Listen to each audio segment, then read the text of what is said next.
म भान्सी बुढी कति भयो साह्रो धेरै त न चम्ची लाउँदै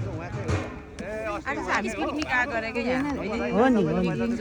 बाँड्दै गर्दा पनि चिकन लाएर बाँड्दै लु सबैलाई त्यो डाडु डाडु छैन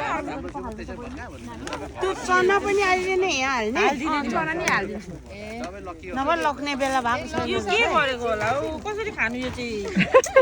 हेर्नु नि यहाँ लानुभयो हल्लाम हल्लाम बहिनी पहिला त्यो कतिलाई मनपर्छ कति थोरै थोरै थोरै थोरै नै हाल्नु है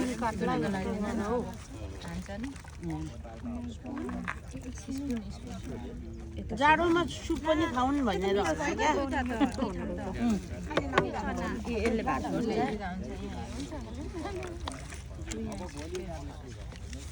त्यो चना पनि यहीँ हाल्नु हजुर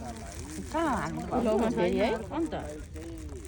सुक्खा चाहिँ बनाउनु पर्छ है डाडो जाडोमा पकाइनु त्यो जाडोमा सुप खाउनु भने यो राख्नु पर्ने यो चाहिँ तिमी के खाने होला हौ